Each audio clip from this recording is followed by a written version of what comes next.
What's up, beautiful people? Today I'm bringing an interesting video by Ben Shapiro.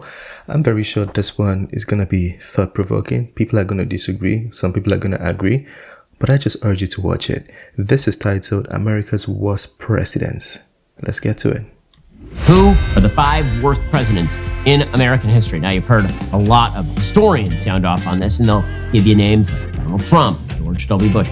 That's because the partisan hat. We're going to talk about the 5 real worst presidents in American history.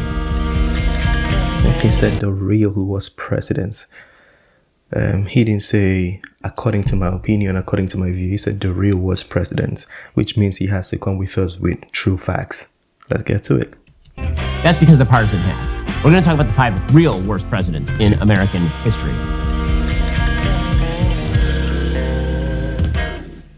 5th worst president, Jimmy Carter. Jimmy Carter? Jimmy who? I don't know who he is. So Jimmy Carter actually kind of pales in comparison to the other 4 because he only had 1 term to ruin America.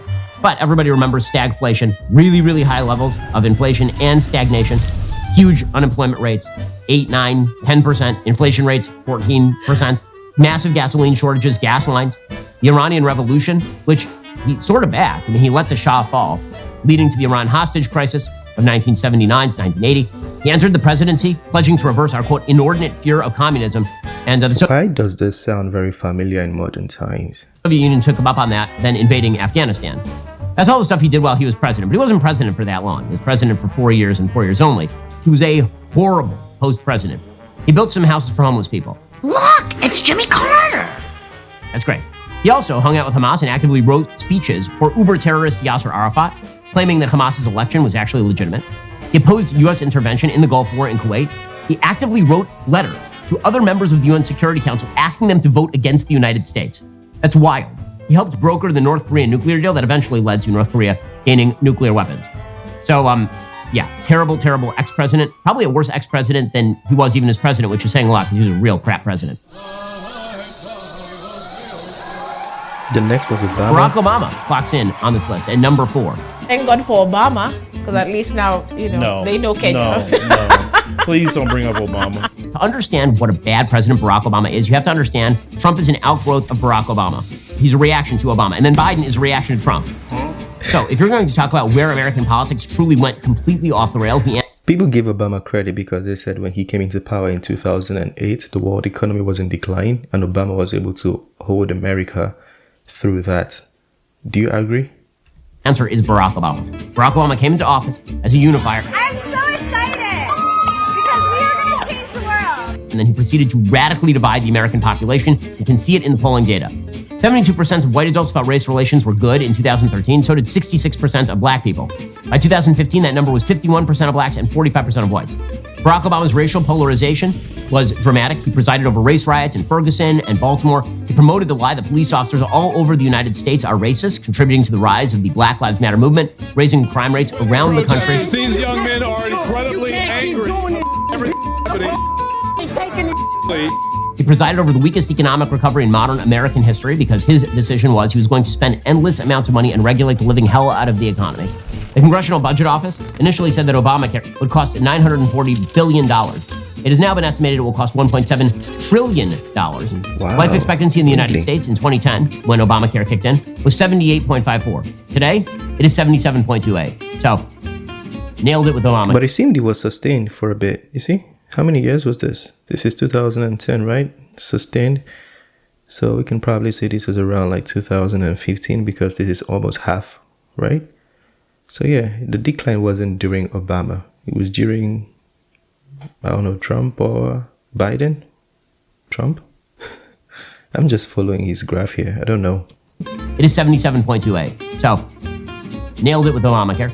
He polarized the country on social issues, including, most prominently, same-sex marriage, where he simply decided to reverse his position from 2008 on same-sex marriage and declare that everybody who actually held his position from 2008 was an evil, bigot, terrible person. Marriage is between a man and a woman. He utilized the IRS to target his political opponents. He weaponized the DOJ under both Eric Holder and Loretta Lynch. He presided over the use of the FBI to target Donald Trump in the 2016 election.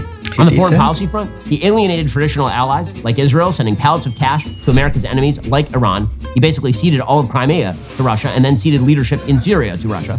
He destabilized the Middle East by backing the Arab Spring, radically pulled American troops out of Iraq and led to the rise of ISIS.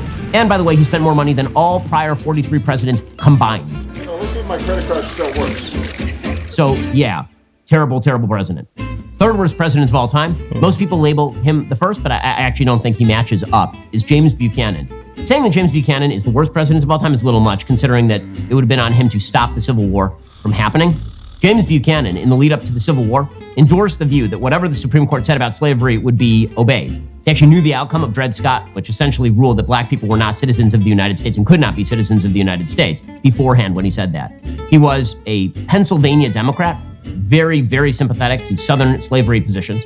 In his inaugural address, he called the issue of slavery, quote, happily a matter of but little practical importance. Wrong. He actually said that while secession was illegal, the government didn't have the power to stop it, which led a lot of states to be like, okay, well, then I guess we can leave. Again, could he have prevented the Civil War from happening right then? Maybe. Although obviously the circumstances were building toward the Civil War pretty clearly. That's the only reason I don't have Buchanan as like number one on this list of crappy presidents. We'll get to more of this in just one second. Were they all Democrats? I want to know because I don't know their political parties, but were they all Democrats? Babies today. Dial #250 and say keyword baby or go to preborn.com/Ben. Glory, glory, hallelujah. Clown? Who's this? Is marching on. Second worst president of all time, Lyndon Baines Johnson. Utter disaster area. Literally the only good mark on LBJ's record is the Civil Rights Act of 1964, the Voting Rights Act of 1965. Those are the only good marks. The big boo-boos for LBJ, the Great Society. So the Great Society was an attempt to, quote, fight the war on poverty. This amounted to spending trillions upon trillions upon trillions of dollars, making government encroach into nearly every area of American life, offering subsidies, threatening prosecutions and fines. Government offered, instead of prosperity, the prospect of intergenerational poverty through sponsorship of single motherhood through welfare programs that disincentivized marriage. The black single motherhood rate in 1960 was under 20%, and the black single motherhood rate today is about 70%. The black middle class actually expanded way faster before the Great Society programs than they did after. According to the Cato Institute, I think Thomas Sowell also said this. I think I had seen Thomas Sowell mention this as well. Michael Tanner, between 1963 and 2010, the federal government spent $13 trillion fighting poverty. The poverty rate, by the way, in 2012 was 15%, slightly higher than it was in 1966. So he spent $13 trillion to increase the poverty rate. He got America deeply involved in the war in Vietnam, most disastrous war in American history. Even if you believe that we should have been involved in the war in Vietnam, if you're going to go in, you go in with overwhelming force, and you break things, and you win the war. That is not what LBJ did. He presided over serious racial unrest. Christopher Caldwell writes in his book, The Age of Entitlement, the changes of the 1960s, with civil rights at their core, were not just a major new element in the Constitution. They were a rival constitution with which the old one was frequently incompatible. The federal government was given extraordinary power to end discrimination, both real and imagined, both in the private sector and in the public sector. As Caldwell writes, when instances of racism couldn't provide the proper pretext for government interventionism, the rubric of anti-discrimination was expanded to include any supposedly victimized minority group. So this paves the way for the LGBTQ plus minus divided by sign movement. The civil rights models of executive order, litigation, court-ordered redress eventually became the basis for government to do what the Constitution would previously not have permitted. In 1913, Woodrow Wilson takes us into World War I. The worst president in American history, bar none, Woodrow Wilson. First of all, he was an authoritarian. He actually wrote, quote, the president is... Biden was not in the top 5. I thought he was going to put Biden because the way he be frying Biden. I thought Biden was sure going to be number 1. I was waiting like Biden. But no, he didn't put Biden in the top 5. He put Obama over... Obama is number 4, but then Biden is not there. So Biden is doing better than Obama. Is that what he's implying? At liberty, both in law and conscience, to be as big a man as he can. His capacity will set the limit. He actually believed that the presidency of the United States was really the only branch that ought to matter. The idea is that experts in the executive would be able to do things and react more quickly than the antiquated checks and balances of the Constitution. On the moral level, Wilson was just craptastic. He was a fan of eugenics. He actually pushed for compulsory sterilization of... He was a fan of eugenics? Yeah, he talks too fast. Ben Shapiro talks a little too fast, so it's good that we stop him and slow down and emphasize some of the points. Wilson was just craptastic.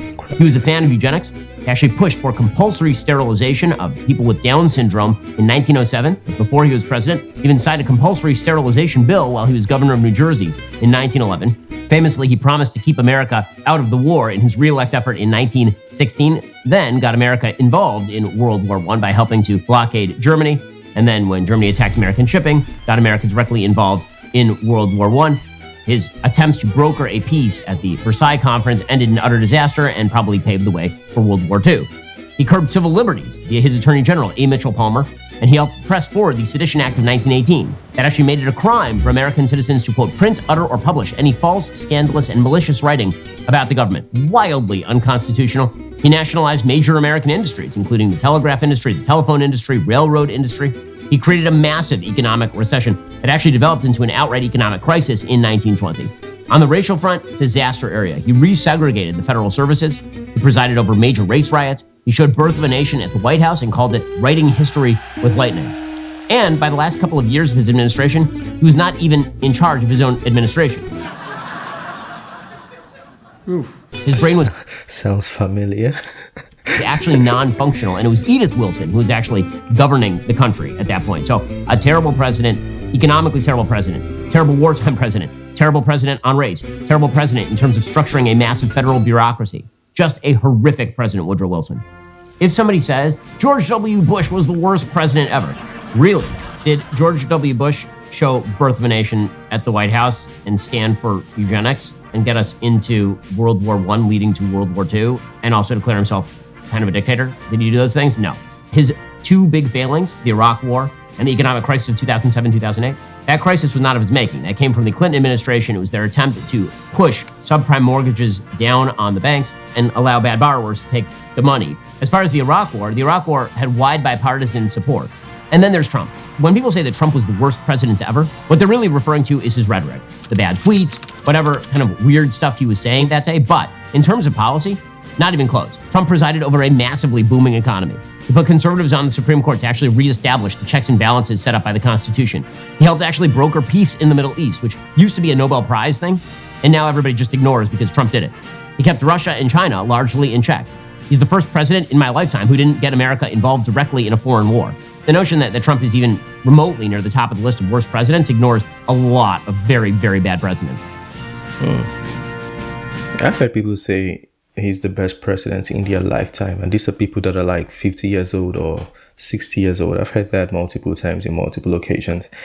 Yeah, that was interesting. He didn't put Biden, but put Obama in there.